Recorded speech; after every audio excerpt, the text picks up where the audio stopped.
दोस्तों स्टडी 91 के online platform में आप सभी का बहुत बहुत स्वागत है। दोस्तों आज आप सभी के समक्ष इंडियन ज्योग्राफी के अगले लेक्चर को लेकर हाजिर हूं। आज हमारा 401 नंबर का लेक्चर है। मैंने आपसे कहा था दोस्तों कि हमारे 12,000 सवाल पूरे हो गए। देखिए 12,000 सवाल एकदम मैं आपको पढ़ा चुका हूं। आज की क्लास आप अटेंड करते हैं तो 12,000 से लेके 12,030 तक के सवालों पर हम डिस्कस करेंगे। काफी लंबी सीरीज रही है।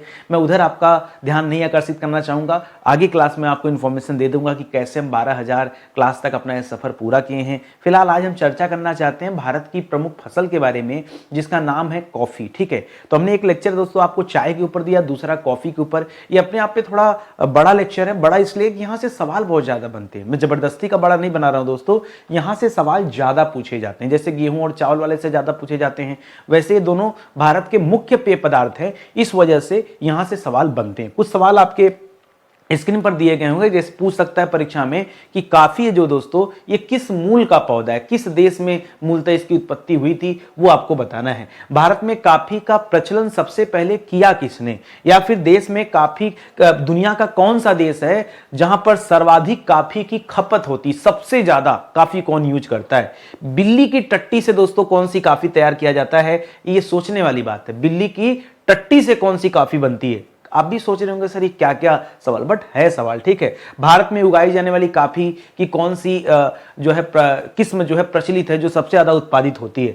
राष्ट्रीय बागवानी परिषद की स्थापना, काफी बोर्ड से बहुत ज्यादा सवाल आता है कि काफी बोर्ड बना कब, इसका मुख्यालय कहां। इस तरह के काफी इंपॉर्टेंट सवाल हैं दोस्तों, जिसके बारे में आज हम डिस्कस करेंगे। तो चलिए आगे की क्लास में सब देखते हैं हम लोग। ध्यान दीजिएगा दोस्तों, स्टडी 91 के प्लेटफॉर्म से हमने बहुत सारे कोर्स लॉन्च किया। आप एक मौका दीजिए, जुड़िए हमारे साथ। हर एक कोर्स में डेमो क्लास दिया गया है। मेरा जो सुपर सेलिंग बैच है और जो मेरा फेवरेट बैच है, पसंदीदा, वो है दोस्तों भारतीय इतिहास का बैच। ठीक है, मॉडर्न हिस्ट्री का बैच मैंने एक तैयार किया है। कमाल का बैच है दोस्तों। मॉडर्न हिस्ट्री का वेटेज हर एक एग्जाम में बहुत ज्यादा होता है। यहां से काफी सारे सवाल पूछे जाते हैं। तो अगर आप ये बैच ज्वाइन करते हैं ना, तो आपका कॉन्सेप्ट क्लियर होगा और चीजें एक पिक्चर की तरह आपकी याद हो जाएंगी। ठीक है, तो आप चाहें तो डेमो देख सकते हैं। बाकी के बैच भी हैं, उसके डेमो भी दोस्तों अवेलेबल हैं। ठीक है, चलिए स्टार्ट करते हैं और पढ़ना शुरू करते हैं। पहला सवाल दे रहा दोस्तों कि काफी जो एक उष्ण कटिबंधीय पौधा है। देखिए कितनी अच्छी बात है दोस्तों, इसके बारे में इंफॉर्मेशन आपको पहले ही दे दिया। अब पूछ सकता है परीक्षा में कि बताइए कॉफी किससे संबंधित है, तो आप बता सकते हैं कि यह उष्ण कटिबंधीय पौधा है, पहला पॉइंट। दूसरा, यह एक रोपड़ कृषि का पौधा है। ठीक है, ये पॉइंट 1 आप याद रखेंगे और ये पॉइंट 2 आप याद रखेंगे। दो इंफॉर्मेशन तो आपको यहीं पे ऐसे ही मिल गया। अब तीसरा पूछ रहा है कि इसका मूल कहां पर है, कहां से दोस्तों इसकी उत्पत्ति हुई है। तो कुछ लोग मानते हैं कि इसकी उत्पत्ति दोस्तों अफ्रीका से हुई है, और कुछ लोग मानते हैं इसकी उत्पत्ति जो है ये एशिया महाद्वीप पर हुई है। ये मैं महाद्वीप की बात कर रहा हूं, मैं देश की बात नहीं कर रहा हूं। ठीक है, कुछ लोग मानते हैं कि इसकी उत्पत्ति एशिया महाद्वीप से हुई है और कुछ लोग मानते हैं अफ्रीका महाद्वीप। तो मैं कहता हूं भैया आप दोनों याद कर लो। ठीक है, हाँ, एक परिवार का नाम आप चाहें तो यहां याद कर सकते हैं। ये किस परिवार का सदस्य है, तो याद रखेगा यह रूबियासी परिवार का सदस्य है। ये आपके लिए दोस्तों थोड़ा नया सवाल हो जाएगा, रूबियासी परिवार। ठीक है, रूबियासी परिवार, रूबियासी कुल का दोस्तों यह काफी जो है पौधा है, इसको आप याद रखेंगे। ठीक है, जैसे हम लोग चाय के बारे में पढ़े थे, चाय के बारे में हम लोग क्या पढ़े थे दोस्तों, चाय जो है ये कैमेलिया परिवार का है। किस परिवार का है, यह कैमेलिया परिवार का माना जाता है ना। पीछे वाली बातें आप भूला मत करिए भाई मेरे, ठीक है, नहीं तो कैसे काम चलेगा। तो ये आपको मैंने पीछे बताया था। उसी तरह से ये जो कॉफी है दोस्तों, ये रूबियासी परिवार का है, इसे आप याद रखेंगे। चलिए अगले सवाल पर चलते हैं। कह रहा है कि भारत में कॉफी का प्रचलन सर्वप्रथम दोस्तों किसने किया, किसने दोस्तों कॉफी का प्रचलन शुरू किया।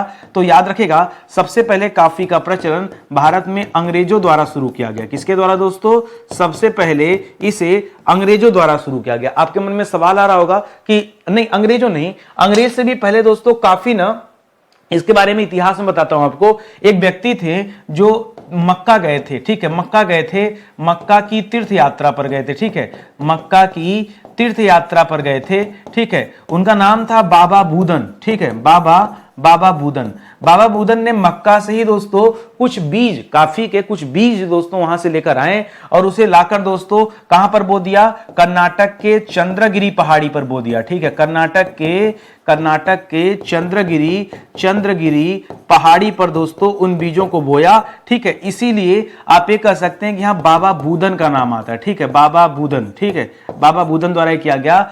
आज भी दोस्तों जहां पर काफी उत्पादन होता है ना, उस पहाड़ी का ना, इस जो चंद्रगिरी पहाड़ी है जहां पर इसको दोस्तों ये काफी का पौधा लगाया, ठीक है, यहीं पर दोस्तों काफी के बीज बोए, ठीक है, बीज बोई। काफी मतलब ये काफी कहवा से संबंधित है, ठीक है, तो इसको याद रखेंगे। इसके बीज बीन्स बोलते हैं इसको, ठीक है, आप ये भी मत बोलिए। बीन्स जो इसके थे दोस्तों, इस बीन्स को दोस्तों यहां पर लगाए गए, ठीक है, और आज भी उसका नाम बाबा बुदन की पहाड़ी के नाम से जाना जाता है। तो मैं कहता हूं अंग्रेज को छोड़िए, पहले आप बाबा बुदन के बारे में पढ़िए जिन्होंने सबसे पहले यह कारनामा किया था, ठीक है। आगे बढ़े दोस्तों, कह रहा कि भारत में काफी की व्यावसायिक कृषि, ठीक है, कॉफी का कॉमर्शियल यूज करने के लिए दोस्तों उसकी व्यावसायिक खेती दोस्तों किसने शुरू किया।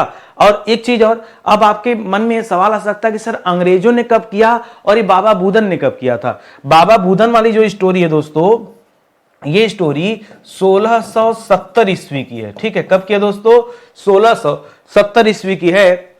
आप इसको दिमाग में देख लीजिए, डाल लीजिए, ठीक है। 1670 में भारत में मुगलों का शासन चल रहा था, शाहजहां का टाटा बाय बाय और औरंगजेब वाली कहानी शुरू हो रही थी, ठीक है, वही वाला साल है, ठीक है। तो इसको आप याद रखेंगे, बाबा बुदन वाली बात जो है। और अंग्रेजों ने तो बहुत बाद में आकर दोस्तों ये खेती स्टार्ट किया, उन्होंने आके 19वीं सदी के शुरुआत में दोस्तों किया है। और सबसे पहले स्टार्ट कराया इन्होंने 1826 ईस्वी में। 1826 ईस्वी में जो काफी की व्यावसायिक खेती हुई ना, वो खेती हुई थी दोस्तों चिकमंगलूर में। कहां हुई थी?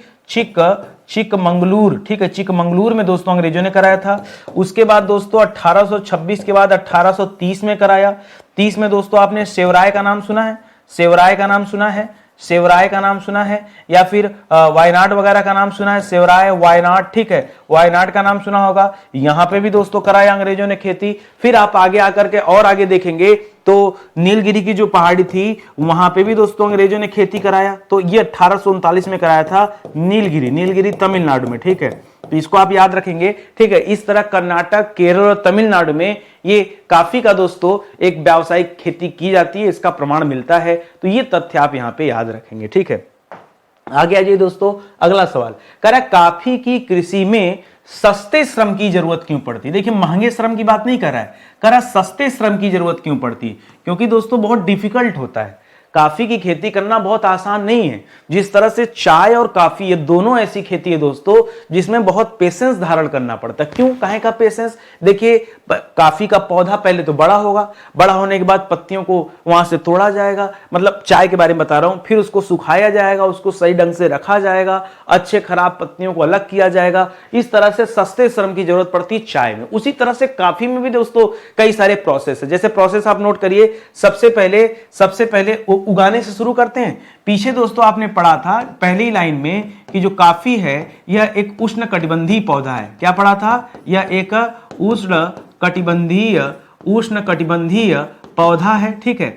और उसी में दोस्तों एक लाइन और स्पेशली पढ़ा था, वहीं से हमने कहानी शुरू की काफी एक क्या है दोस्तों? रोपण पौधा है। तो सबसे पहले काफी को क्या किया जाता है? रोपा जाता है। रोपने के बाद दोस्तों उसका देख रेख करना पड़ता है, क्योंकि अगर देख रेख नहीं करेंगे तो पहले स्टेप में दोस्तों गड़बड़ी हो जाएगी। तो देख रेख करेंगे, देख रेख के बाद जब उसमें बीन्स निकल आएंगे तो ठीक है, बीन्स को अलग किया जाता है, बीन्स को तोड़ना, ठीक है, बीन्स को तोड़ना, उसे अलग करते हैं। जब उसका बीज आपको मिल जाएगा तब दोस्तों उस बीज को फिर सुखाया जाता है। क्या किया जाता है? सुखाया जाता है। सुखाने के बाद दोस्तों तब उसे संसाधित किया जाता है। क्या किया जाता है? संसाधित। संसाधित मतलब क्या हो जाता है? प्रोसेस्ड। क्या किया जाता है दोस्तों? प्रोसेस्ड किया जाता है, ठीक है, ये आप याद रखेंगे, ठीक है। प्रोसेस्ड में मतलब कई सारी वहां प्रक्रिया आ जाएगी। अब जैसे आप देखेंगे ना, दो चीजें होती, कई बार दो टाइप की काफी होती। एक काफी में काफी के बीज से छिलके हटा दिए जाते हैं, और एक ऐसा सिस्टम होता है जिसमें छिलके नहीं हटाए जाते हैं। दो वैरायटी की होती है, एक छिलके हटाकर, एक बिना छिलके हटाए, ठीक है। तो अभी आगे आपको बताता हूं, थोड़ा सा पेशेंस रखिए, बहुत कुछ सीखना समझना है। जब मैं कोई चैप्टर पे हाथ लगाता हूं ना तो चैप्टर द एंड हो जाता है। और स्टडी 91 पर आएंगे ना तो यही खासियत है कि प्रतिदिन हम एक नए टॉपिक पर डिस्कस करते हैं। डेली वीडियो आगे आए पीछे आए तो वो थोड़ा सा मेरे लिए डिफिकल्ट। देखिए होता क्या है ना, मुझे भी क्वेश्चन बनाना पड़ता है यार, ढूंढना पड़ता है, गूगल सर्च करना, यहाँ से वहाँ से 10 सोर्सेस सब इकट्ठा करना, नहीं पसंद आता है तो चेंज करना, उसका उत्तर उस अनुरूप लगाना। कुछ भी नहीं आके पढ़ा सकता ना। मेरी आदत है, मैं हमेशा परीक्षा के अनुरूप ही कार्य किया हूँ। आज तक मैंने कभी उठ पटांग का वीडियो बनाया ही नहीं। अगर मैं ऊट पटांग का वीडियो बनाया होता ना तो वायरल होने में देर नहीं लगती, लेकिन पता नहीं क्यों मेरी अंतरात्मा नहीं कहती। मेरी अंतरात्मा कहती यार वायरल नहीं बनना है, मुझे बहुत बड़ा नेता नहीं बनना है, मुझे बहुत बड़ा शिक्षक नहीं बनना है, बस मुझे बच्चों को सही राह पे लेके चलना है। पता नहीं क्यों ये अपनी एक जो होता मन, जो जिस काम में नहीं लगता वो काम आप करेंगे कैसे। अच्छा आप सोचो कि आप ये मानते हो ना कि नितिन सर कोई विषय पढ़ाते हैं तो बहुत अच्छा लगता है, अगर मैं ऊट पटांग की बात करता तो नहीं अच्छा लगता आपको, और जबकि मैं ऊट पटांग की बातें करने में बहुत माहिर इंसान हूँ और हर तरह की बात कर लेता हूँ। मेरे आसपास के जो लोग हैं, मेरा परिवार, मेरा समाज, मेरे दोस्त, वो मुझे जानते हैं कि एक ऐसा इंसान है जो 1 साल के छोटे बच्चे से भी दोस्ती कर लेता है और 80 साल के बूढ़े व्यक्ति के पास बैठकर उसे भी संतुष्ट कर देता हूं। मैं उस वैरायटी का इंसान हूं। आप चाहे किसी फील्ड में बात कर लो, आप किसी भी फील्ड में बात कर लो, मैं उस हर फील्ड में आपको जो है आपके साथ मित्रता कर लूंगा, बस इतना। मैं नहीं कहना चाहता कि मैं बहुत एक्सपर्ट हूं, नहीं एक्सपर्ट नहीं, बस इतना है। अब जैसे किसी बहुत बड़े संत के पास बैठा देंगे ना तो मैं इतनी आध्यात्मिक बातें कर दूंगा वहां पर कि हमारी उससे मित्रता हो जाएगी, और किसी गंदे पुरुष के पास बैठा देंगे तो इतनी जो है निम्न स्तर की बात उसको बता दूंगा कि उससे भी मित्रता हो जाएगी। तो अब ये सीखने पढ़ने के ऊपर होता है, समझने के ऊपर होता है। अच्छा, निम्न स्तर की बात करने से ये तात्पर्य, देखिए मुझे ऐसा लगता है कि मैं समाज में हूं, मुझे अच्छा और खराब दोनों का ज्ञान होना चाहिए, ठीक है। अब आगे आपकी आत्मा डिसाइड करती है कि हमें कौन सा रास्ता अपनाना, और अब मेरा रास्ता आप अच्छी तरह जानते हैं, ठीक है। तो चलिए आगे बढ़ते हैं दोस्तों। सवाल आता है अगला सवाल कि मुद्दे की बात करते हैं, भटक जाएंगे तभी क्लास जो है डिस्टर्ब होगी। करा काफी की प्रमुख किस्में कौन कौन सी। अब जब आप काफी की किस्में पढ़ते हैं तो आप काफी किस्मों में कौन कौन सी बात करते हैं। एक तो रोबस्टा की बात करते हैं, दूसरा दोस्तों अरेबिका की बात करते हैं, यही सब पढ़ते हैं ना, ठीक है। अरेबिका का नाम आप पहले रखते हैं क्योंकि इसकी खेती भारत में सबसे ज्यादा होती है, ठीक है। और एक तीसरा वैरायटी जो आप नहीं पढ़ते हैं उसका नाम है लिबेरिका। क्या नाम दोस्तों, लिबेरिका। इसको कम बच्चा जानता है। दुनिया जो है इसी रोबस्टा और अरेबिका में अपना जीवन ही खत्म कर दी, उसको लिबेरिका से कोई लेना देना नहीं है। लेकिन आप जब काफी के बारे में पढ़ रहे हैं तो कम से कम इन 3 बातों को कीजिए, ठीक है। आइए अब एक एक के बारे में हम लोग डिटेल से चर्चा करेंगे, ठीक है, अच्छे से पढ़ेंगे। पहला पॉइंट दे रहा दोस्तों अरेबिका काफी। अरेबिका काफी दोस्तों ये कहां उगाई जाती है, तो याद रखिएगा अरेबिका काफी जो होती है दोस्तों ये सर्वाधिक ऊंचाई पर उगाई जाती है, ठीक है, सर्वाधिक ऊंचाई पर उगाई जाती है। अब जैसे ही मैंने सर्वाधिक ऊंचाई कहा आपके मन में जो है एक सवाल पैदा हो गया कि सर कितनी ऊंचाई पर ये उगाई जाती है। आप कल्पना कर लो, मैं आंकड़ा जो दे रहा हूं दोस्तों वो मीटर में दे रहा हूं, ठीक है, तो 750 से 1500 मीटर की बात कर रहा हूं। और किसी भी आंकड़े को मीटर से अगर आप कन्वर्ट करेंगे फिट में तो हमेशा दोस्तों आप 3 का गुणा कर लीजिए, आपको समझ में आ जाएगा। तो 15 या 45 यानी लगभग 4000 फीट तक दोस्तों ये जो है फिट की बात करो, उतने ऊंचाई तक दोस्तों ये अरेबिका काफी की खेती की जाती है। एक तो याद रखेगा। दूसरा दोस्तों याद रखेगा इसकी खेती भारत में सर्वाधिक की जाती है, ठीक है। भारत में सर्वाधिक खेती, भारत में सर्वाधिक खेती किसकी होती है दोस्तों, इसी अरेबिका काफी की ही होती है, ठीक है, अरेबिका काफी की। जैसे मैंने भारत का नाम लिया आपके मन में फिर एक सवाल, सर आप अब हमें बताइए कि भारत में कहां कहां पर, ठीक है। तो इसकी खेती भारत में मुख्यतः कहां कहां होती है, अभी आगे सवाल आएगा, जब आएगा तब देख लेंगे। कर्नाटक में होती है, केरल में होती है, सर साउथ साइड ज्यादा होती है ना, हाँ साउथ साइड ज्यादा होती है, ठीक है। तो यहां पर दोस्तों ये 2-3 स्टेट का नाम आप लिख लीजिए जहां पर अरेबिका काफी की खेती दोस्तों बहुत ज्यादा मात्रा में होती है। इतनी बात समझ में आ गया ना। अब जब अरेबिका की बात कर दिए हैं तो रोबस्टा की बात करना भी जरूरी है, ठीक है, मुख्य रूप से। तो रोबस्टा काफी दोस्तों जो उगाई जाती है, ठीक है, यह कम ऊंचाई पर उगाई जाती है, क्योंकि अधिक ऊंचाई की बात तो हमने कर ही लिया है, ठीक है। तो ये कहां पर होता है दोस्तों, यह कम ऊंचाई पर उगाई जाती है। फिर से वही सवाल कि कम पे सर कितना, क्योंकि वहां पे हमने ऊंचाई पे तो हमने 750 से 1500 मीटर देख लिया, ये उसके नीचे होती है, 750 मीटर से भी नीचे होते हैं। तो आप ऐसे कर लो सीधे सीधे 750 मीटर से कम ना, सीधे मामला ही दोस्तों कम हो जाए, ठीक है। कि अब कितना दोस्तों, तो जो आंकड़ा है वो आंकड़ा दोस्तों 200 से 600 मीटर का, तो मैंने इसीलिए दोस्तों ऐसे लिख दिया, चाहे आप ऐसे लिख लो चाहे ऐसे लिख लो, एक ही बात है, ठीक है। लेकिन ये भारत में ज्यादा नहीं उगाई जाती। रोबस्टा काफी दोस्तों ये विश्व के अन्य देशों में उगाई जाती है, जैसे जो भारत के पड़ोसी देश है जिसमें जैसे इंडोनेशिया का नाम आ गया, ठीक है, इंडोनेशिया का नाम आ गया, या फिर वियतनाम का नाम आ गया, ठीक है, वियतनाम का नाम आ गया, ठीक है, वियतनाम, राजधानी हनोई, ये सब जो देश है दोस्तों, यहाँ पर ये रोबस्टा काफी उगाई जाती है। भारत में अरेबिका वाला दोस्तों ज्यादा उगाया जाता है, तो उसे आप ध्यान में रखेंगे, ठीक है। आगे बढ़िए, करा भारत के अधिकांश क्षेत्रों में उगाई जाने वाली दोस्तों काफी कौन सी है? ये दोस्तों मैंने आपको पहले ही बता दिया कि कौन सी काफी भारत के ज्यादातर क्षेत्रों में उगाई जाती है, तो याद रखिएगा अरेबिका काफी। कौन सी? अरेबिका, ठीक है। अरेबिका कॉफी जो दोस्तों ये भारत में सबसे ज्यादा उगाई जाती है, ये मैं पहली लाइन में आपको बता चुका हूं, ठीक है। अच्छा, एक चीज और याद रखिएगा, अब अरेबिका के बारे में बात कर रहे हैं, फिर मैं आपको बताऊं वही राज्य का नाम लिखूं तो मजा नहीं आएगा ना। मैं चाहता हूं हमेशा फैक्ट जो है ना वो बदल बदल कर आपके सामने आने चाहिए, ठीक है। तो ये वाली पॉइंट तो दोस्तों हमने पीछे भी पढ़ लिया है, हो सकता है हमें आगे भी पढ़ने को मिले कि मुख्यतः दोस्तों यहीं पर उगाया जाता है। मैं कुछ अलग से बताना चाहता हूं जो आपके लिए ध्यान देने लायक है, ठीक है। सुनिएगा अलग क्या है दोस्तों, 2 पॉइंट याद रखिएगा। आप जानते हैं दोस्तों कॉफी में कैफीन पाया जाता है ना, लेकिन कैफीन दोस्तों कम मात्रा में पाया जाता है, याद रखिएगा। अगर हम बात करें दोस्तों किसकी, अरेबिका कॉफी की, तो अरेबिका कॉफी में कैफीन की मात्रा जो होती है वो कम होती है, ठीक है, एक पॉइंट। और दूसरा दोस्तों अम्ल, ठीक है, पूछता सवाल कि काफी अम्लीय होती है क्षारीय, तो याद रखेगा यह कम अम्लीय होता है, होता तो अम्लीय ही है लेकिन यह कम अम्लीय होता है अगर मैं अरेबिका कॉफी की बात कर रहा हूं तो। ये 2 लाइन भी दोस्तों आप यहां पे 2 पॉइंट आप याद रखेंगे, ठीक है। समझ में आया ना, कोई समस्या नहीं, कोई दिक्कत नहीं ना, आराम आराम से ऐसे सीखते चलिए, सब कुछ दोस्तों तैयार होगा। अगला सवाल दे रहा है कि अगर हम निर्माण विधि की बात करें, काफी को जो हम प्रोसेस करते हैं वहीं से दोस्तों निर्माण विधि शुरू होती है, कह रहा उसके अनुसार काफी के कितने टाइप होते हैं। मैंने शुरू में कहा कि एक छिलके हटाकर एक बिना छिलका हटाए, 2 बातें बताया था ना, वही दोस्तों इसकी निर्माण विधि है। तो पहली मेथड को कहते हैं, यहां पे याद रखिएगा पार्चमेंट, क्या नाम देते हैं दोस्तों, पहले मेथड को कहते हैं पार्चमेंट मेथड, पार्चमेंट विधि, कोई दिक्कत, पार्चमेंट विधि, ठीक है। और जो दूसरा है दोस्तों, दूसरे का नाम है चेरी या फिर देसी कॉफी, ठीक है, चेरी या फिर देसी कॉफी, ठीक है। सवाल आता है कि सर पार्चमेंट माने क्या होता है?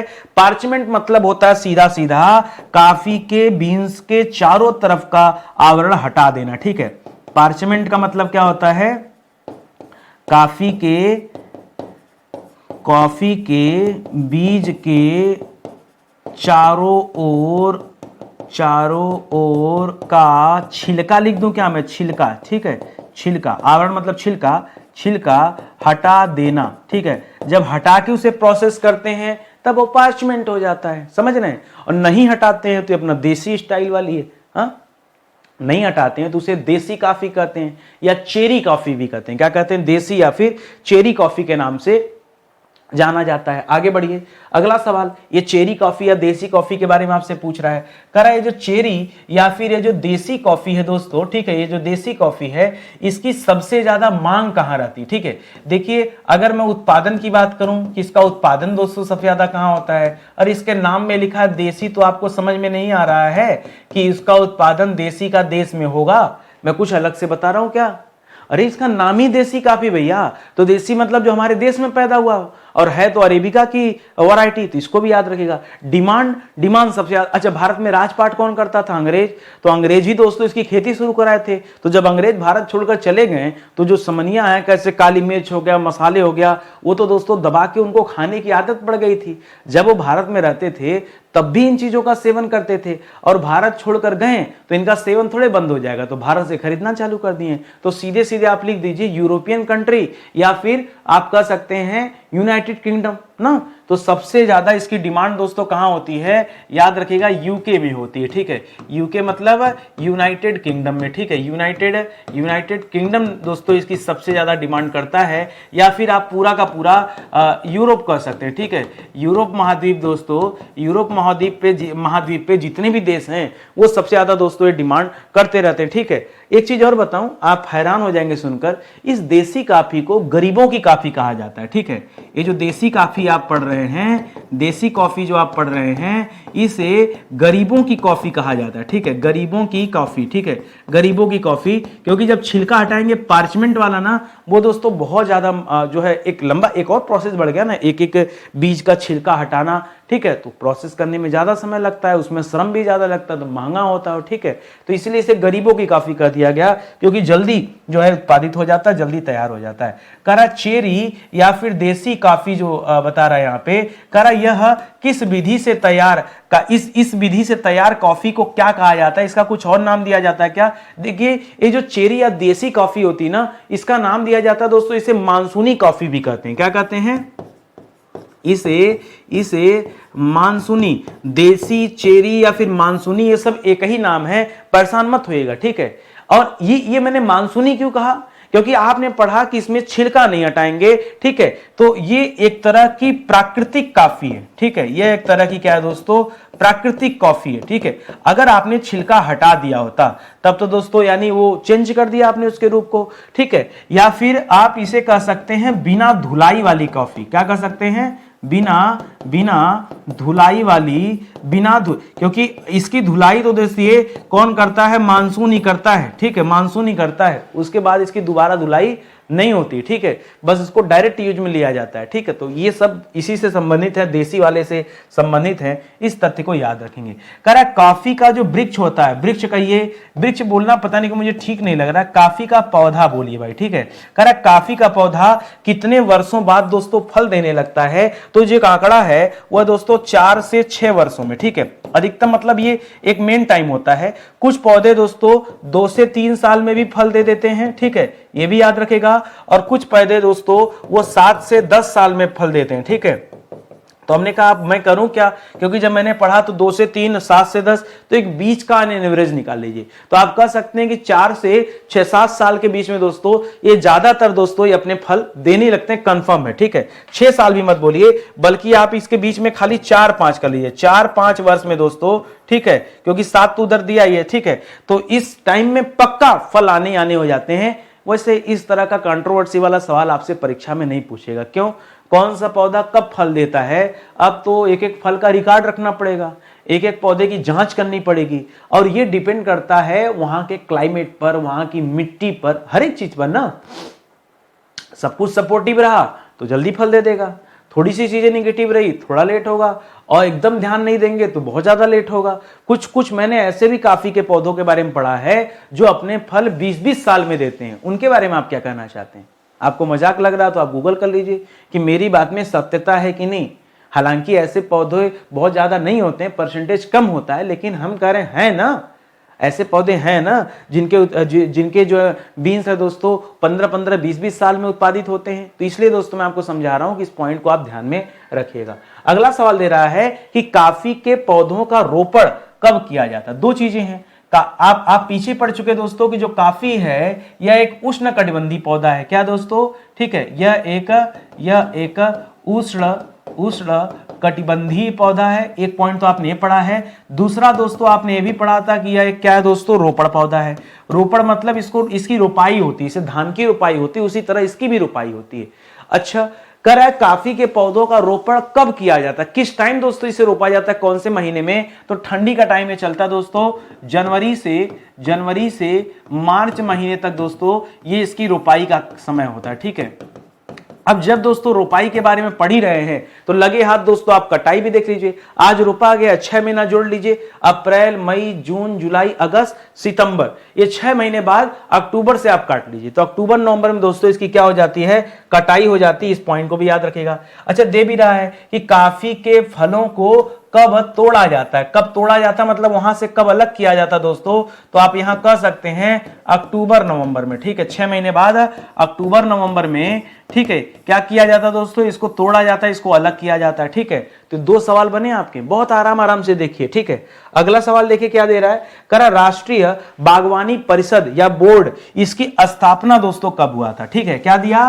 राष्ट्रीय बागवानी परिषद या बोर्ड की स्थापना कब हुआ है? सिर्फ आपको टाइम बता देना। तो याद रखेगा 1984 में इसकी स्थापना हुई है। कब हुआ दोस्तों? 1984 में ये राष्ट्रीय बागवानी परिषद की स्थापना हुआ है। एक सवाल और, ये जो परिषद है इसका मुख्यालय कहां पर है? इसका मुख्यालय कहां पर दोस्तों? तो याद रखेगा इसका मुख्यालय गुरुग्राम में है। गुरुग्राम कहां पड़ता दोस्तों? ये आपके हरियाणा राज्य में स्थित है, दिल्ली से सटा हुआ है गुड़गांव। वहां पर दोस्तों राष्ट्रीय बागवानी परिषद का मुख्यालय है, इसे भी आप याद रखेंगे। ठीक है, चलिए आगे आ जाइए।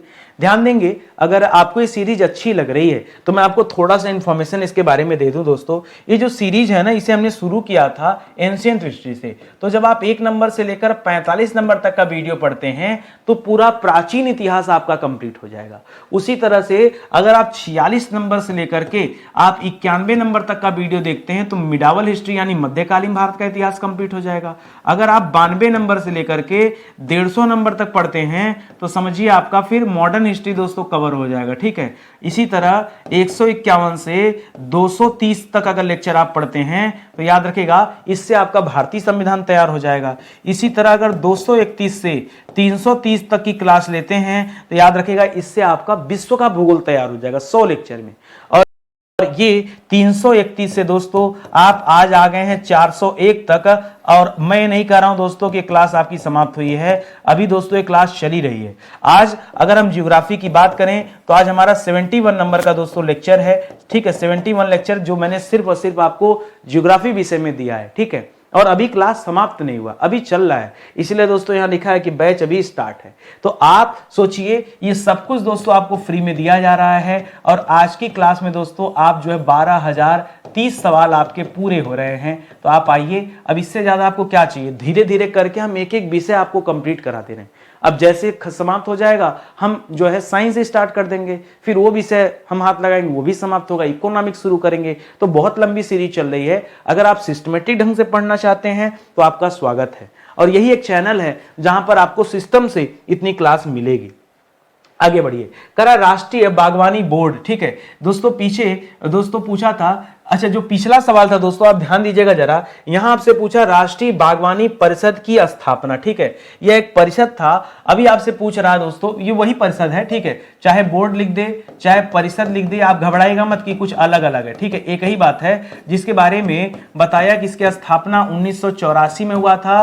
और जो इसका मुख्यालय है, इसका मुख्यालय कहां पर दोस्तों, गुड़गांव में, गुरुग्राम में इसका मुख्यालय। अभी क्या सवाल पूछ रहा है ये देखिए, करा इसकी स्थापना किसकी सिफारिश पर दोस्तों की गई थी। ठीक है, किसने सिफारिश किया था इसके लिए, तो याद रखेगा भारत में एक व्यक्ति हैं जिन्हें हरित क्रांति का जनक कहा जाता है, नाम है MS स्वामीनाथन। उन्होंने सिफारिश किया था, तभी राष्ट्रीय बागवानी बोर्ड जो है स्थापित किया गया था। तो यहां याद रखेगा MS स्वामीनाथन। ठीक है, MS स्वामीनाथन की सिफारिश पर दोस्तों इसे पहली बार दोस्तों स्थापित किया गया था 1984 में। तो इस तथ्य को आप याद रखिएगा। आगे बढ़िए, करा काफी बोर्ड का गठन, ये अलग हो जाएगा दोस्तों। करा काफी बोर्ड का गठन यह किस एक्ट के तहत किया गया था, तो पहले बोर्ड के बारे में बाद में बात करिए, पहले एक्ट बताइए। जिस तरह से चाय अधिनियम के बारे में पढ़ते हैं उसी तरह से काफी एक्ट भी है दोस्तों। ये जो काफी अधिनियम है ये बहुत सारे बच्चों को नहीं पता होगा, आजादी के पहले का है दोस्तों काफी अधिनियम। ठीक है, काफी अधिनियम आया था दोस्तों 1942 में। कब आया था, 1942 में काफी अधिनियम आया था। उसी के तहत दोस्तों इस कॉफी बोर्ड का गठन किया गया। ठीक है, किसका गठन किया गया, काफी बोर्ड का। अब आपके मन में अगला सवाल आया कि सर अब लगे हाथ ये भी बताइए कि काफी बोर्ड बना कब और इसका मुख्यालय कब है। ठीक है, इसका मुख्यालय कहां पर स्थित है, 2 सवाल। ठीक है, तो काफी बोर्ड से बहुत सारे सवाल, चाय बोर्ड काफी बोर्ड तो पक्का सवाल आता है दोस्तों। इसका मुख्यालय जो है, इसका जो हेडक्वार्टर दोस्तों ये बंगलुरु में स्थित है। कहां स्थित है दोस्तों, इसका हेडक्वार्टर जो है ये बंगलुरु में स्थित है। पहले आप ये याद रखेगा। दूसरी बात आप याद रखेगा दोस्तों, ये किसके नियंत्रण में है, तो बना था तो इसी एक्ट के तहत। इस एक्ट का कोई धारा यार धारा 7 वात है। ठीक है, उतना डिटेल में जाने की जरूरत नहीं है। ये 1942 आप याद रखें, उसी समय काफी बोर्ड भी बना था, याद रखेंगे। और यहां मैं बताना चाहता हूं वो केंद्र सरकार का कौन सा मंत्रालय, उद्योग एवं वाणिज्य विभाग। ठीक है, मंत्रालय, उसी के तहत दोस्तों ये काफी बोर्ड काम करता है। ठीक है, तो इसके बारे में भी आप समझिएगा और याद रखेगा। ठीक है, आगे बढ़ते हैं। कर विश्व में सर्वोच्च कोटि का काफी उत्पादक क्षेत्र दोस्तों कौन सा है। ठीक है, सबसे बढ़िया जो काफी मिलती है पूरे विश्व में। ठीक है, उसका उत्पादन दोस्तों भारत में, भारत नहीं यहां विश्व में पूछा कि वर्ल्ड वाइड दोस्तों उसका उत्पादन कहां माना जाता है, तो आप विश्वास कीजिए सर्वोच्च कोटि का जो काफी है दोस्तों इसका उत्पादन जमैका में होता है। कहां होता है दोस्तों, जमैका। जमैका का नाम सुना है क्या, जमैका की राजधानी कहां दोस्तों, अच्छा जमैका की राजधानी कहां है, इसकी राजधानी दोस्तों किंगस्टन। कहां है दोस्तों राजधानी, किंगस्टन, नाम सुना है क्या? जमैका के ही धावक का नाम, उसेन बोल्ट का नाम सुना ना, सबसे तेज दौड़ने वाला व्यक्ति वो जमैका का ही है, ठीक है, तो इसको आप याद रखेंगे जमैका। तो सबसे बढ़िया क्वालिटी की जो कॉफी पैदा करता है वो जमैका पैदा करता है, ठीक है। जमैका में दोस्तों एक स्थान है ब्लू माउंटेन, क्या दोस्तों? ब्लू माउंटेन, ब्लू माउंटेन में ही दोस्तों सबसे अच्छी क्वालिटी की काफी पैदा होती है, इसे आप ध्यान में रखेंगे, ठीक है। आगे बढ़िए, अगले सवाल पर आइए। करा अल्टा वेस पॉज, ये जो काफी है दोस्तों, इसका उत्पादन कहां पे किया जाता है? स्पेशली जैसे अगर भारत पूछ दे, ठीक है, बात समझिए, जैसे आपसे पूछ दे अरेबिका कॉफी, तो आप बताएंगे ना कि अरेबिका जो कॉफी है, कॉफी की बहुत सारी वैरायटी है, अरेबिका जो कॉफी है ये भारत में पैदा होती है, ठीक है। जैसे आपसे पूछ दे रोबस्टा कॉफी, क्या पूछ दे दोस्तों? आपसे पूछ दे रोबस्टा कॉफी, तो आप बताएंगे ना कि रोबस्टा जो है, जैसे ऑप्शन में आ गया इंडोनेशिया, जैसे ऑप्शन में आ गया वियतनाम, ठीक है, तो आप ये बोलेंगे ना कि ये काफी दोस्तों यहाँ आसपास में, भारत के आसपास में ये रोबस्टा कॉफी। उसी तरह से अगर पूछ दे दोस्तों किसके बारे में? अल्टा वेस पाज के बारे में, कि अल्टा वेस पाज जो कॉफी है ये कहां पर उत्पादित किया जाता है, तो याद रखेगा ये उत्पादित किया जाता है ग्वाटेमाला में। कहां पर दोस्तों? ग्वाटेमाला में, ठीक है, ग्वाटेमाला में उत्पादित किया जाता है। और ग्वाटेमाला की राजधानी कहां है? क्योंकि विदेशी देश है, सो सब विदेश में है दोस्तों, तो ये सब भी आप साथ साथ पढ़ते चलिए। इसकी राजधानी है ग्वाटेमाला सिटी, ठीक है, ग्वाटेमाला सिटी ही इसकी राजधानी है, इसे आप याद रखेंगे, ठीक है, ये अच्छा सवाल हो जाएगा। तो अल्टा वेस पाज दोस्तों आप इसे ध्यान में रखेंगे, ठीक है। और एक चीज और बता दूंगा, यहां पे ना दो और अच्छी वैरायटी काफी की मिलती है, एक का नाम है टाइपिका, ठीक है, एक का नाम है टाइपिका, जरा ध्यान से पढ़िएगा, ये यहां पे तो दिया नहीं है बट मैं आपको अलग से डेटा दे रहा हूं, सुनिएगा। टाइपिका कॉफी दोस्तों ये दक्षिण अमेरिका में बहुत ज्यादा पॉपुलर है। एक तो टाइपिका और एक आपने नाम सुना होगा बॉर्बन, सुना है कि नहीं? हॉलीवुड मूवी वगैरह में बॉर्बन दोस्तों आप नाम सुनते हैं कॉफी में, ठीक है, बॉर्बन कॉफी, ठीक है, तो बॉर्बन आप याद रखिएगा, ये टाइपिका, बॉर्बन और ये अल्टा वेस पाज, ये तीनों दोस्तों यहीं से संबंधित है, ग्वाटेमाला से संबंधित है, तो इसे न भूलिएगा, ठीक है। चलिए आगे बढ़ते हैं। अगला सवाल दे रहा है मोका कॉफी, ठीक है, मोका आप कहेंगे सर इससे अच्छा मौका लिख दिया होता, कर मोका कॉफी दोस्तों ये कहां उगाया जाता है? तो ये पड़ोस में अपने उगाया जाता है, एकदम पड़ोस नहीं है, सऊदी अरबिया का पड़ोसी है, ठीक है, ये उगाया जाता है यमन में। कहां उगाया जाता है दोस्तों? यमन। कहां उठाता है? यमन। और यमन की राजधानी कहां है दोस्तों? सना बिना मन, ठीक है, सना बिना मन नहीं लगता, ठीक है, तो सना याद रखेगा दोस्तों, इसकी राजधानी है सना, और सना बिना मन, तो देखिए यमन में मन लिखा है, ठीक है। तो ये जो मोका कॉफी है दोस्तों ये यमन में उगाया जाता है, और ये आप याद रखेंगे, ठीक है। और यमन बोल दिया, एक पॉइंट और लिख लीजिएगा, ये लाल सागर के तट पर स्थित है, ठीक है, लाल सागर के तट पर दोस्तों स्थित है यमन, ठीक है। यहीं पर दोस्तों ये मोका कॉफी उगाई जाती है, इसको आप ध्यान में रखेंगे, कहीं कोई दिक्कत? ठीक है, मोका कॉफी तो वैसे भी सना के साथ मन लग जाएगा, एक बार मन लगाने का मौका बस मिल जाए, ठीक है। इस तरह से छोटे छोटे बात आप याद रखेंगे तो परीक्षा में जो है ध्यान रहेगा आपको, ठीक है। कर श्रीलंका में दोस्तों काफी उत्पादन किन कारणों से दोस्तों प्रभावित हुआ? ठीक है दोस्तों, एक बहुत बड़ा दिक्कत हो गया, श्रीलंका में खूब कॉफी पैदा होता था, क्योंकि आप देख रहे हैं कि दक्षिण भारत में कर्नाटक से लेकर तमिलनाडु केरल तक खूब कॉफी होते हैं, तो श्रीलंका भी दोस्तों उसी बेल्ट में आता है, उष्णकटिबंधीय वाले बेल्ट में, यहाँ भी खूब होता था। लेकिन यहाँ पर पर्ड किट लगने लगे। पर्ड किट मतलब पर्ड माने पत्ता, किट माने कीड़ा, ठीक है। तो कॉफी के पौधों में कीड़े बहुत लगने लगे, जिसकी वजह से इसकी हालत खराब, इसने बंद कर दिया, काफी उत्पादन बहुत कम कर दिया, ठीक है। किसकी वजह से दोस्तों? तो याद रखेगा पर्ड किट के कारण, ठीक है, पर्ड किट के वजह से। ये पर्ड किट क्या दोस्तों? कीट है, ठीक है। इस रोग के कारण, पर्ड किट रोग के कारण दोस्तों इसने क्या कर दिया? अपने यहां कॉफी उत्पादन बहुत कम कर दिया, ठीक है। तो ये तथ्य आप याद रखेंगे। आगे बढ़िए, करा कॉफी के बगीचे सामान्यतः सागरों के समीप ही दोस्तों क्यों होते हैं? ये बड़ा अच्छा सवाल कर दिया कि जितने भी कॉफी के बगीचे हैं आप केयर करेंगे कि ये समुद्र के किनारे हैं। सर इसका क्या कारण है दोस्तों? तो ये इसके बारे में क्या बताएं आप लिख लीजिए दोस्तों। अगर क्यों की बात करें ना तो याद रखेगा यहां सम जलवायु, ठीक है, सम जलवायु के कारण, ठीक है, सम जलवायु के कारण, ठीक है, जलवायु के कारण यहां पे जलवायु की समानता देखने को मिलती है। समुद्री जो जहां समुद्र के किनारे होंगे वो सिंपल सी बात है कि यानी अगर मैं देखिए एक बात तो हम पहले ही जान गए हैं कि यह क्या है, यह उष्णकटिबंधीय पौधा है। क्या दोस्तों, उष्णकटिबंधीय पौधा है।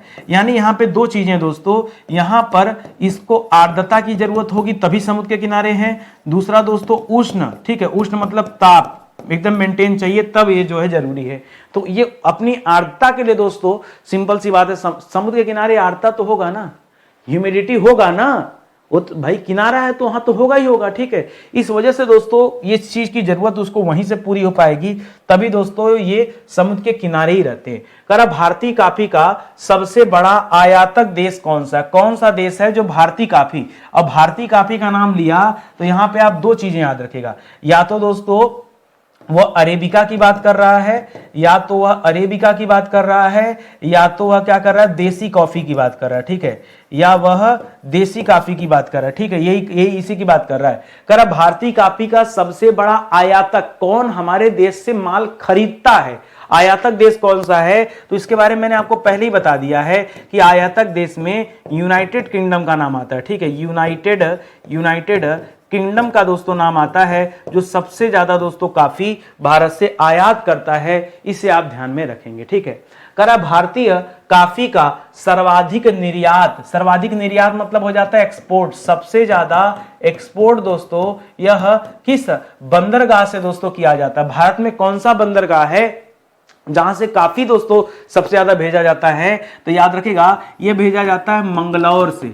और आपने देखा था दोस्तों, अंग्रेजों ने सबसे पहले मंगलौर में ही दोस्तों ये शुरू कराया था, याद है ना, कब, 1826 में कॉफी का सबसे पहले व्यावसायिक खेती अंग्रेजों ने कहां स्टार्ट कराया, पहले मंगलौर में स्टार्ट कराया, बाद में जाके और चीजें देखा, चिकमंगलूर वगैरह का नाम बाद में आता है, ठीक है। तो मंगलौर आप देखिएगा ध्यान में, ठीक है, तो मंगलौर का है, चिकमंगलूर है, ठीक है, चिकमंगलूर उसी के पास में दोस्तों, ये चिकमंगलूर से दोस्तों अपनी कहानी इन्होंने शुरू किया था, ठीक है, चिकमंगलूर से, ठीक है, तो इसको आप याद रखेंगे, ठीक है। और यहां मंगलौर से दोस्तों 3/4 कॉफी का निर्यात कर दिया जाता है, सिर्फ एक ही बंदरगाह से 3/4 यानी 75% से अधिक कॉफी दोस्तों यहीं से 3/4 मतलब क्या हो गया, 100 को 4 भाग में बांट दो तो 25 और 25 का 3 गुना यानी 75, ठीक है। इस तरह से दोस्तों कैलकुलेशन कीजिए, आगे बढ़िए। कर विश्व का कहवा पात्र किसे कहा जाता है, काफी पात्र या कहवा पात्र के नाम से दोस्तों किसे जानते हैं, काफी पात्र या कहवा पात्र, तो याद रखिएगा ये कहा जाता है साओ पाओ को, किसे, साओ पाओ को, ठीक है, साओ पाओ, ठीक है, साओ पाओ आप याद रखेंगे। अब आपके दिमाग में अगर सर ये साओ पाओ या साओ पाउलो, ठीक है, साओ पाउलो, ठीक है, पाउलो, ठीक है, साओ पाउलो, इसे कहा जाता है काफी पात्र। ये साओ पाउलो क्या दोस्तों, ये एक सिटी है, बहुत कुछ नहीं दोस्तों, एक बहुत बड़ा शहर है, यह एक शहर है जो कहां स्थित है दोस्तों, जो आपके ब्राजील देश में स्थित है, ब्राजील की राजधानी दोस्तों ब्राजीलिया, ठीक है, ये ब्राजील में स्थित है साओ पाउलो, इसे आप याद रखेंगे। और वर्तमान समय में ये जो साओ पाउलो है ये दो चीजों के लिए फेमस है, एक तो दोस्तों काफी उत्पादन के लिए इसे जाना जाता है, और एक दोस्तों मीट प्रोसेस्ड करने के लिए जाना जाता है। जी हां दोस्तों, मीट उत्पादन के लिए, काफी उत्पादन और मीट उत्पादन के लिए दोस्तों, दोनों के लिए मीट की पैकेजिंग दोस्तों यहां से होती है, ठीक है, तो इसके लिए यहां पैकेजिंग शब्द भी लिख लीजिए, ठीक है, पैकेजिंग जिसके लिए दोस्तों ये जाना जाता है, जैसे शिकागो है ना, शिकागो वो भी मीट के लिए जाना जाता है, तो कभी कभी आपसे परीक्षा में पूछ देता है, तो याद रखिएगा साओ पाउलो यहां पे आपका सही जवाब होगा। करा कौन सी स्थानीय हवा है जो कॉफी के फूलों को खिलने में मदद करती है, वो कौन सी हवा है जब वो चलती है तो कॉफी के फूल जो है खिल जाते हैं और तब जाकर उसको तोड़ा जाता है, तो याद रखिएगा उस हवा को हम कहते हैं मंजरी वर्षण। क्या कहते हैं दोस्तों, मंजरी वर्षण, ठीक है। मंजरी वर्षण में दोस्तों एक ऐसी स्थानीय हवा है जिस हवा के साथ साथ हल्की फुहारें भी आती हैं। मंजरी वर्षण में याद रखेंगे हल्की बारिश होती है, हल्की फुहारों वाली बारिश, ठीक है, हल्की फुहारों वाली बारिश जो है दोस्तों ये होती है, इसे आप याद रखेंगे, ठीक है।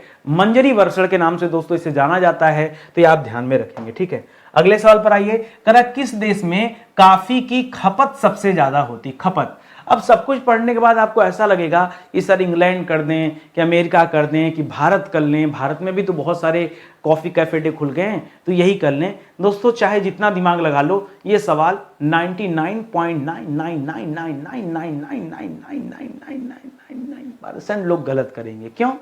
ध्यान में नहीं आता, समझ नहीं पाते हैं, लेकिन आप ध्यान दीजिए, मैं जो आपको उत्तर बताने वाला हूं वो उत्तर है दोस्तों फिनलैंड देश। कौन सा दोस्तों? फिनलैंड जो दोस्तों देश है, फिनलैंड को दोस्तों झीलों का देश कहा जाता है। क्या कहा जाता है? झीलों का देश कहा जाता है। यहाँ बहुत सारी झीलें हैं, ठीक है, झीलों का देश कहा जाता है फिनलैंड को, ठीक है। और यहाँ सबसे ज्यादा कॉफी की खपत होती है, ठीक है। एक चीज और आपको बता दूं, भारत में झीलों का शहर किसे कहते हैं? अगर झीलों का शहर मैं आपसे पूछूं, झीलों का शहर वो भी भारत में, तो याद रखेगा उदयपुर का नाम सुना है? उदयपुर को कहा जाता है झीलों का शहर, ठीक है। अगर आप भारत की बात करेंगे तो, नहीं तो अगर देश पूछ रहा है तो सीधे आप कहिए झीलों का देश, वो फिनलैंड को कहा जाता है, ठीक है। नहरों का देश पाकिस्तान को कहा जाता है। हाँ, नहीं भरोसा है ना? अगर पूछ दे परीक्षा में नहरों का देश, किसका? नहरों का देश। मैं भी इसे पढ़ के घायल हो गया था, 2 मिनट तक हमको मूर्छा आ गई थी कि पाकिस्तान जवाब है। जैसे आपको मूर्छा आ रही है वैसे हमें भी आ गई थी, लेकिन मेरा काम है सत्य बताना, मैं तो बताऊंगा ही। करा काफी में दोस्तों कौन सा अम्ल पाया जाता है? सर पीछे तो आपने बताया कि एक काफी था अरेबिका काफी, ठीक है, अरेबिका काफी। और उसके बारे में सर आप पढ़ा रहे थे तो आपने कहा कि अरेबिका काफी में जो कैफीन होती है ये कम मात्रा में होती है, और जो अम्ल होता है सर ये भी आपने बताया कम मात्रा में होता है, ठीक है। तो हम ये कह रहे हैं क्या मैंने क्या गलत बताया? अगर कम होता है तो मैंने कुछ गलत बताया क्या? तो याद रखेगा कम हो। अब रही बात कि आपसे अभी ये पूछ रहा है कि इसमें कौन से वाले अम्ल पाए जाते हैं। जैसे आप नहीं जानते होंगे, इसमें 2-3 वैरायटी के अम्ल पाए जाते हैं। आपको नहीं पता होगा दोस्तों, काफी में साइट्रिक अम्ल भी होता है। आप पढ़ के हैरान हो गए, आज की क्लास देखने के बाद डिस्टर्ब हो जाएंगे। सेब में भी मैलिक एसिड पाया जाता है और कॉफी में भी मैलिक एसिड पाया जाता है। यहाँ लैक्टिक एसिड भी पाया जाता है, ठीक है। ये 3 तरह के एसिड हैं जो कॉफी में पाए जाते हैं। सर आपकी क्लास में आने के बाद ना कभी कभी कंफ्यूजन होता है कि सर आप सही भी पढ़ा रहे हैं गलत क्यों? भाई मुझे गलत पढ़ाने का कोई लाभ बताइए, तो हम समझे उस बात को कि आपके मन में ऐसी व्यथा क्यों आई। भाई मैं देखिए, जब मैं सवाल बनाता हूं ना तो ये मत समझिए कि हर सवाल मुझे आता है। जैसे इस चैप्टर में जब काम कर रहा था, जब ये सवाल मेरे सामने आया, जब इसका उत्तर मेरे सामने आया, तो मैं भी 2 मिनट के लिए शॉक्ड होता हूं, हर सवाल में नहीं।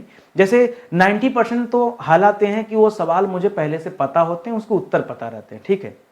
90% केस में ऐसा होता है, लेकिन प्रतिदिन 10% ऐसे सवाल, 10% मतलब 30 सवाल में से 3 सवाल, 2 सवाल, 4 सवाल ऐसे मिल जाते हैं जो मेरे लिए भी नए रहते हैं, जिनको मैं कभी जो है उसके बारे में एक शब्द भी नहीं जानता। ऐसे सवाल मिल जाते हैं। परीक्षा में भी ऐसा होता होगा, आप चाहे जितना पढ़ के चले जाओ, 2-4 सवाल आपको नए मिल जाते ही होंगे, ठीक है, 2-4-5 सवाल तो उसी लिए होते हैं दोस्तों। जरूरी नहीं आप गूगल तो नहीं कि आपको सब पता है। जैसे यही सवाल, अब जब ये सवाल आया तो थोड़ी बहुत बातें तो पता थी अम्ल के बारे में, लेकिन अब इसमें मैलिक पाया जाता है, साइट्रिक पाया जाता है, लैक्टिक पाया जाता है, ये नहीं पता था, ठीक है। तो इस वजह से दोस्तों हमें भी आपकी तरह कुछ नई नई चीजें पढ़ाते वक्त मिल जाता है। जैसे ये इसके बारे में पता था लेकिन बहुत डिटेल में नहीं पता था। अब इसके बारे में 1-2 फैक्ट और आपको दूंगा। कॉपी लुवाक किससे संबंधित है? कॉपी लुवाक जो काफी है दोस्तों, ये बिल्ली की पोटी से तैयार किया जाता है, ठीक है। बिल्ली की टट्टी से लिखिए सीधा सीधा, ठीक है, टट्टी से तैयार कॉफी, ठीक है। बिल्ली की टट्टी से तैयार कॉफी जो है दोस्तों, इसको बोलते हैं कॉफी लुवाक। और दुनिया में दोस्तों सबसे महंगी कॉफी में दोस्तों इसकी गिनती की जाती है, कॉफी लुवाक। जब मैंने कॉफी लुवाक के बारे कॉफी लुवाक के बारे में मैंने पहले सुना था, लेकिन जब मैं गूगल किया तो पता चला बिल्ली की पोटी से कॉफी लुवाक ही नहीं, और एक कॉफी बनती है जिसे हम कहते हैं सीबेन कॉफी। क्या कहते हैं दोस्तों? सीबेन कॉफी। सीबेन कॉफी जो दोस्तों ये ज्यादा पॉपुलर है। कॉफी लुवाक से ज्यादा पॉपुलर कौन सी है? ये सीबेन कॉफी है दोस्तों। सीबेन या सीबेट है, ठीक है, सीबेट कॉफी, ठीक है, सीबेट कॉफी ये ज्यादा पॉपुलर है। कभी आप गूगल सर्च करेंगे तो ये तो कॉफी लुवाक तो मिलेगा, उसके अलावा ये भी दोस्तों आपको मिलेगा, ठीक है। तो इस तरह से इस चीज को भी आप याद रखेंगे। अब यदि आपको भरोसा हो गया हो कि नितिन सर के साथ जुड़ने में फायदा है, तो मैं कह रहा हूं आप आइए हमारे पास, जो बैच है आप बैच ज्वाइन कीजिए, संतुष्टि जरूर मिलेगी। देखिए सब कुछ शिक्षक के हाथों में, शिक्षक ही वह है जो चीज़ें याद करा सकता है, समझा सकता है, पढ़ा सकता है। बहुत सारे बच्चे कह रहे हैं सर मुझे दूसरे विषय का फाउंडेशन कोर्स चाहिए। देखिए पहले आप एक विषय पढ़िए। ऐसा कोई एग्जाम तो है नहीं कि जहां आपके ज्योग्राफी आएगी और हिस्ट्री नहीं आएगा। तो मैं कह रहा हूं जो है पहले वो आप पढ़ लो, आपको तो कवर सब करना है ना। तो धीरे धीरे दोस्तों मैं काम कर रहा हूँ, बहुत जल्द दोस्तों अलग बैच भी आ जाएगा, बट आइए पहले आप जो है जुड़िए इस बैच के साथ, ठीक है। तो आज का सेशन यही समाप्त होता है, उम्मीद करता हूँ आपको अच्छा लगा होगा। अच्छा लगा होगा तो लाइक कमेंट आप जरूर कीजिएगा, यही आपसे निवेदन है, ठीक है। चलिए बहुत बहुत धन्यवाद आप सभी का। जय हिंद, जय Bharat, thank you so much.